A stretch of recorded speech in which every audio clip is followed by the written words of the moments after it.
نبی پاک صلی اللہ علیہ وسلم نے کہا لا رہبانیت فی الاسلام، میرے اسلام میں رہبانیت کا کوئی حصہ نہیں۔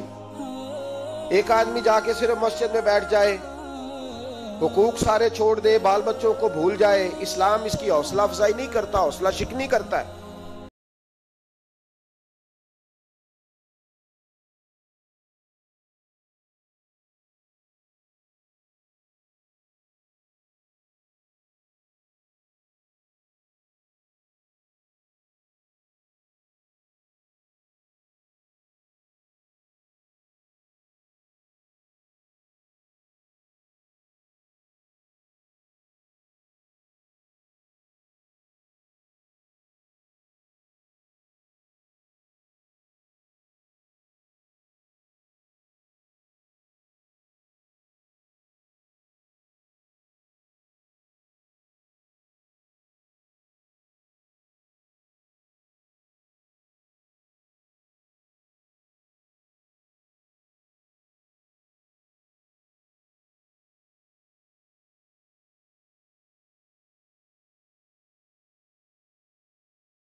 کس طرح کی ہماری سوچ؟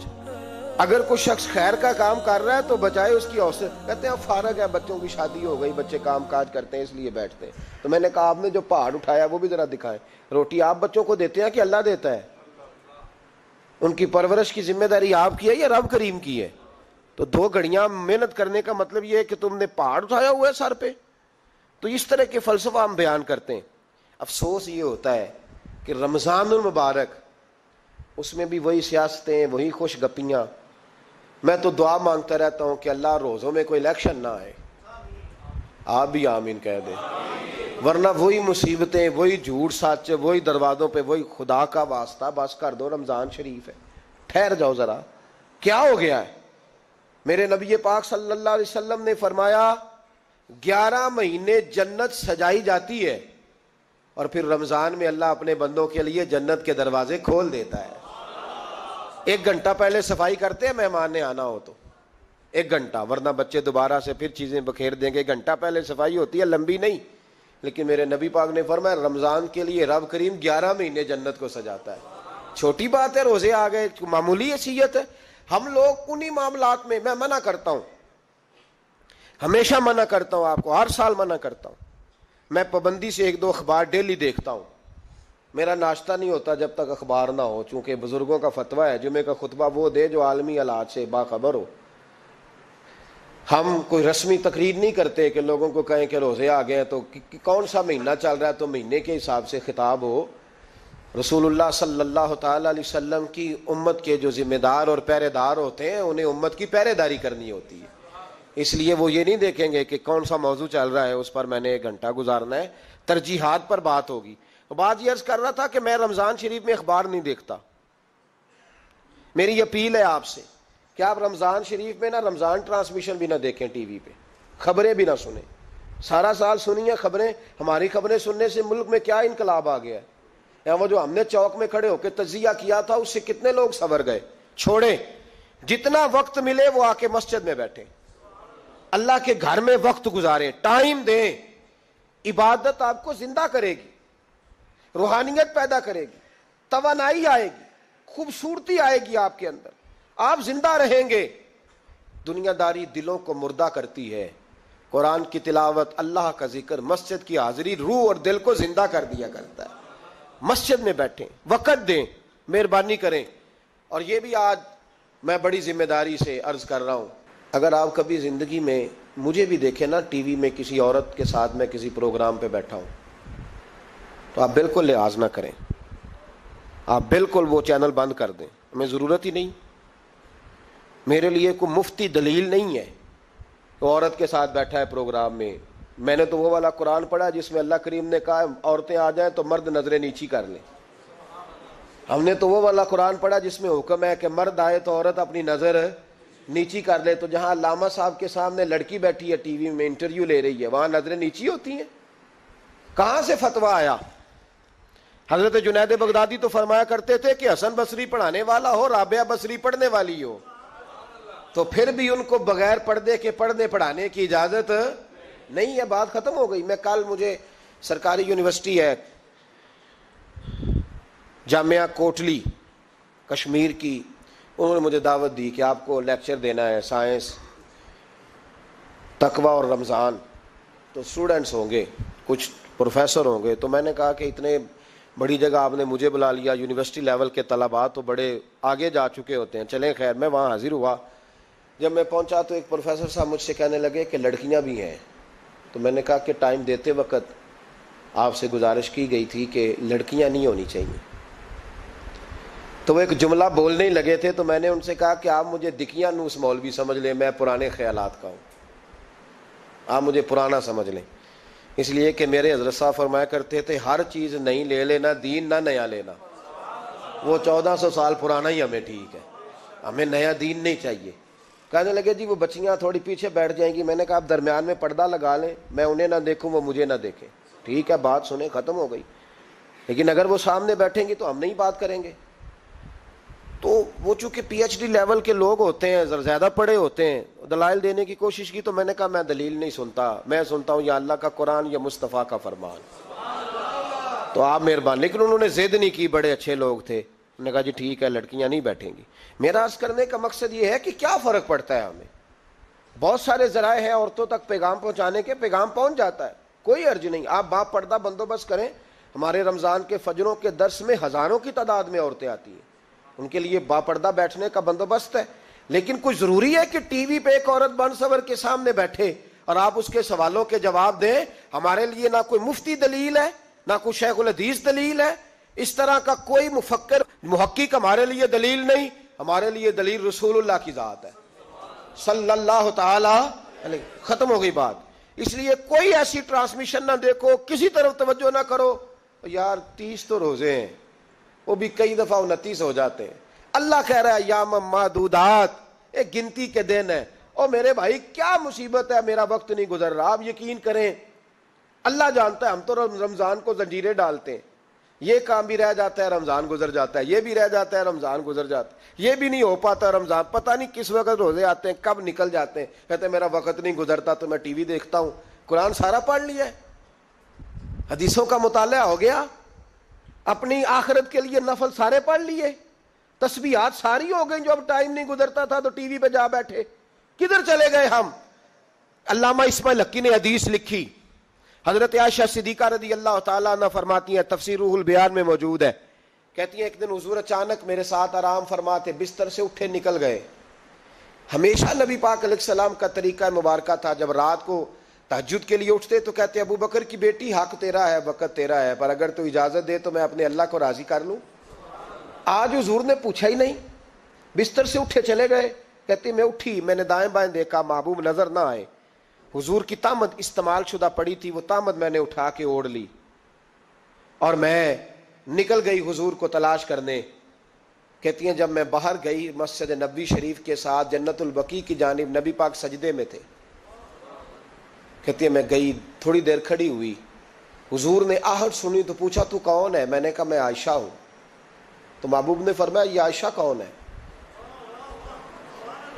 میں نے کہا یا رسول اللہ میں آپ کی زوجہ. فرمایا زوجہ کیا ہوتی ہے؟ یا رسول اللہ میں ابو بکر کی بیٹی. تو نبی پاک نے فرمایا یہ ابو بکر کون ہے؟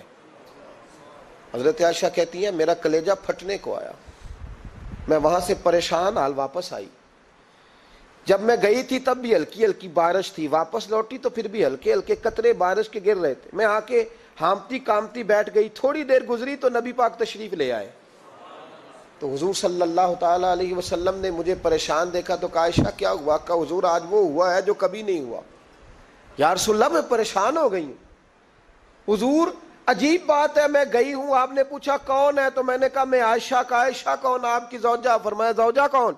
ابو بکر کی بیٹی. کا ابو بکر کون؟ اور پھر حضور میں گئی ہوں تو میرے کپڑے بھیگ گئے، آپ آئے ہیں تو کپڑے خشک ہیں، سمجھ نہیں آئی. تو لفظ سنو حدیث کے، نبی پاک نے فرمایا عائشہ لی مع اللہ وقت، میرا اپنے اللہ کے ساتھ ایک وقت ہوتا ہے. کس کے ساتھ؟ آج میرا دوستوں کے ساتھ وقت ہے، آج میرا گھومنے کا وقت ہے، آج میرا خوش گپیوں کا وقت ہے، آج میرا سیاحت کا وقت ہے، آج میرا پکنک کا وقت ہے. میرے نبی پاک نے فرمایا لی مع اللہ وقت، عائشہ میرا اپنے اللہ کے ساتھ، میرا اپنے اللہ کے ساتھ ایک وقت ہوتا ہے. اس وقت نہ وہاں کوئی فرشتہ آ سکتا ہے، نہ کوئی نبی اور مرسل آ سکتا ہے. جب فرشتہ اور نبی نہیں آ سکتے تو عائشہ اور ابو بکر کیسے آ سکتے ہیں؟ تو کہا یا رسول اللہ پھر وہاں ہوتا کون ہے؟ تو حضور فرمانے لگے ایک میں ہوتا ہوں، دوسرا میرا رب ہوتا ہے، تیسرا کوئی موجود نہیں ہوتا. امت کو درس دیا ایک وقت 24 گھنٹوں میں ایسا لایا کر جس میں تو اپنے رب کو دکھڑے سنائے، جس میں تو دعائیں مانگے، جس میں تو عرض و نیاز کرے، جس میں تو اپنے گناہوں کی معافی چاہے. اعلیٰ حضرت کے والد گرامی سے کسی نے پوچھا مولانا نقی علی خان صاحب سے کہ حضرت جی فرعون 500 سال ہی حکومت کر گیا، 500 سال ہی حکومت کر گیا، اللہ کا مقابلہ کرنے والا پکا کافر بے ایمان. تو آپ فرمانے لگے ملا رومی کی وہ کتاب پڑھو مثنوی، جس میں انہوں نے لکھا ہے کہ جب ساری دنیا سو جاتی تھی تو فرعون اٹھ کے مصلے پہ بیٹھتا تھا، کہتا تھا یا اللہ معاف کر دے، رب تو ہی ہے، گناہگار بڑا ہوں پر مہربانی کر. روز معافیاں مانگتا تھا تو رب کریم کی قدرت نے مہلت دی کہ روز توبہ کرتا ہے، چلو ایک دن سچی بھی کاری جائے تو اچھا ہے. اللہ نے مہلت دی. اور میرے بھائی اگر تو روز رات مصلے پہ بیٹھے تو تجھے مہلت ملے، عذاب نہ آئے. اگر تو اپنے رب کے ساتھ تنہائی کرے تو اللہ تجھے مہلت دے، سزا نہ دے. لیکن ہم یہ وقت نکالتے ہی نہیں. اللہ کے ساتھ میت کا ہمارا مزاج ہی نہیں. ترمذی شریف میں نبی پاک علیہ السلام نے فرمایا ہے دنیا داروں کو دکھڑے نہ سنایا کر، مالداروں کے سامنے رونے نہ رویا کر. یہ تجھے کیا دے سکتے؟ تو اٹھ کے جائے گا تو کہیں گے محنت کرتا نہیں، روز مانگنے آ جاتا ہے. دنیا داروں کو دکھڑے نہ سنا، پر میں دکھ سنا تو اپنے رب کو سنا، اللہ والوں کو سنا، اللہ کے نبی کو سنا. اس سے مراد یہ سارے کہا دکھڑے اپنے رب کو سنا. اگر تو اپنے رب کو دکھڑے سنائے گا تو تھوڑی دیر ضرور ہوگی، لیکن ایک دن ایسا ضرور آئے گا. میرے مصطفیٰ کریم فرماتے ہیں رب تجھے دنیا سے بے نیاز کر کے مالا مال فرما دے گا. دھوکے کا مزاج نہ بنا، کینچی لے کے نہ گھوم کے کیسے جیب کاٹ سکتی. اللہ کو دکھڑے سنا. حضرت عائشہ عرض کرنے لگی حضور چلیں یہ تو سمجھ آ گئی، لیکن بارش مجھ پہ پڑی آپ پہ پڑی نہیں. تو کہا عائشہ تم نے اوڑا کیا تھا؟ کہا حضور آپ کی طامت. فرمایا بارش کوئی نہیں تھی، جب تو نے میری طامت لی تو خدا کی رحمتیں تم پر برسنے لگ گئی. تو حضور کے وجود سے لگی ہوئی چیز کوئی اوڑھ لے تو رحمت برستی ہے، تو میرے نبی کی مسجد چومنے سے کیوں رحمت نہیں برستی؟ جالی چومنے سے کیوں نہیں برستی؟ جہاں جہاں حضور رکے، جہاں جہاں نبی پاک ٹھہرے، وہاں جانے سے کرم کیوں نہیں ہوتا؟ تو عزیزو یاد رکھو رمضان میں ایک ڈیوٹی آپ نے یہ کرنی ہے کہ عبادت کو وقت دے، ٹائم نکالیں. جو اتنے سے بھی فارغ ہے نا وہ 19ویں روزے تک کل فارغ ہو کے 20 کو اعتکاف بیٹھے. زندگی میں ایک دفعہ اعتکاف تو ویسے بڑا ضروری ہے. ہمارے بزرگوں نے لکھا ضروری ہے ایک بندہ اعتکاف کر لے زندگی میں ایک دفعہ، ہر سال کرے تو سنت ادا ہوگی. ویسے سنت مؤکدہ الکفایہ ہے، بستی میں اگر کوئی بھی نہ بیٹھے گا تو سارے گناہگار ہوں گے. ہم انشاءاللہ اس مسجد میں اس سال اجتماعی اعتکاف کریں گے. میں نے یہ پروگرام بنایا ہے کہ لوگ اعتکاف تو بیٹھتے ہیں لیکن نہ بیچاروں کو قرآن مجید پڑھنا آتا ہے، نہ نماز وضو غسل کے مسائل آتے ہیں، نہ انہیں پتہ ہے کہ رات عبادت کیسے کرنی ہے. تو میں نے یہ ارادہ کیا اس سال میں نے معافی لیا ہاتھ باندھ کے. میں نے کہا یار سارا سال میں پورے ملک میں گھومتا ہوں، اس سال رمضان میں میرا ارادہ ہے میں صرف اپنے شہر میں رہوں.